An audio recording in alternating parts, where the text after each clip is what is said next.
तेलंगाना में जो assembly election हो रहे हैं और कल जो निज़ामाबाद अर्बन में इलेक्शन हुआ और बहुत अच्छी तादाद में पोलिंग भी हुई, तो मैं इस इलेक्शन में तमाम निज़ामाबाद के वोटर्स का और उनके साथ साथ कांग्रेस के वर्कर्स का, कांग्रेस के कायदीन का, उनके साथ साथ उलमाए दीन और निज़ामाबाद के तरक्की की फिक्र रखने वाले दानिशवरों का, सहाफ़त का और मुख्तलिफ NGO ऑर्गेनाइजेशंस और तमाम मज़हब के जमातों का, उन सबका फ़र्दन शुक्रिया अदा करता हूँ कि कल के इलेक्शन में भारी तादाद में पोलिंग में हिस्सा लिया। उन सब मेरे शुक्रिया मेरी जानिब से और कांग्रेस पार्टी की जानिब से। इसमें सबसे बड़ी ये कि कांग्रेस पार्टी ने इत्तेहाद का मुजाहरा किया पहले दिन से, क्योंकि 4-5 ग्रुपों में बटी हुई थी कांग्रेस पार्टी। मैं आने के बाद पुराना जो श्रीनिवास साहब का कमीशन लेकर जो मुख्तलिफ अलग अलग थे, वो तमाम ग्रुप मुत्तहदा होकर मेरे नाम के सबने सहमति की, क्योंकि मैं तो अप्लाई करा नहीं था कि निज़ामाबाद बना। और जब राहुल गांधी का फैसला था कि गामारी शक्ति जाना, तो अल्हम्दुलिल्लाह कांग्रेस की तमाम NSO, यूथ कांग्रेस, सेवादार, महिला कांग्रेस, ऑल फंडल ऑर्गेनाइजेशन और सीनियर कांग्रेस सब ने मिलकर एकजुट होकर काम किया। ये पहली कामयाबी थी, पहले पार्टी मुत्तहदा फाइट करने से।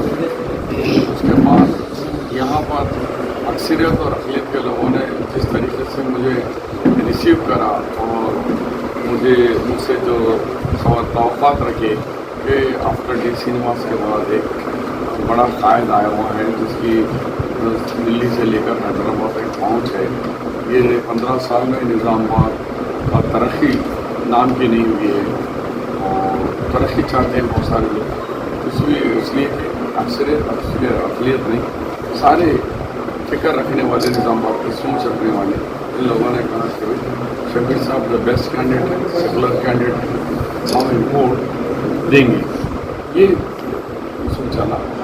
सोच बनी और ये 20 दिन के अंदर हमने 30 दिन तो 5 दिन में कामारेड्डी आने जाने में, नॉमिनेशन में रेवंत रेड्डी का भी जाके देखना, मेरा भी देखना, राहुल गांधी है तो जाना, चीफ मिनिस्टर बेंगलुरु कर्नाटक है तो जाना, वहाँ यहाँ मगर मेरे साथी या मेरे चाहने वाले डटकर प्रचार करें, एक टीम के साथ प्रचार करें। तो मेरी जो टीम है, मेरी टीम उसको बहुत बेहतरीन काम करें, जिसकी वजह से इंशाल्लाह 3 तारीख के दिन बहुत बड़ी आलीशान कामयाबी। मैं जब जीतने के बाद ही मेरी प्रेस कॉन्फ्रेंस में मेरा एजेंडा ऐलान करूँगा, मैं कहाँ से शुरुआत करूँगा। बाबा साहब की पहाड़ी का जो ब्रिज है, ऐसे मेरे एक पूरा एजेंडा और उसका एक 8 दिन के अंदर मैं क्या क्या करने वाला हूँ और कैलेंडर बनाऊँगा। ये लोगों से मिलने के अवकाश से लेकर तमाम डेवलपमेंट के कैलेंडर बना के पहले ही पब्लिक को रिलीज़ कर दूँगा। ये काम हम फौरी लेंगे, ये थोड़ा समय पे लेंगे।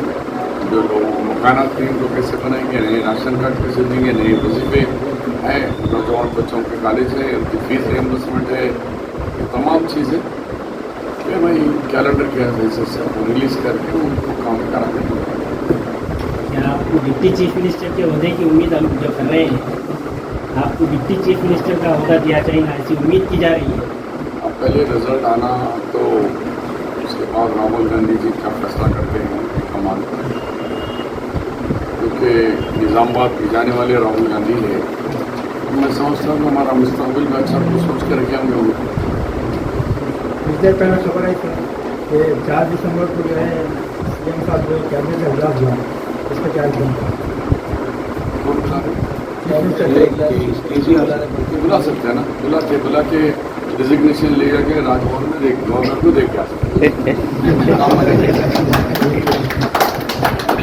कैबिनेट बुला के कैबिनेट नॉर्मल है,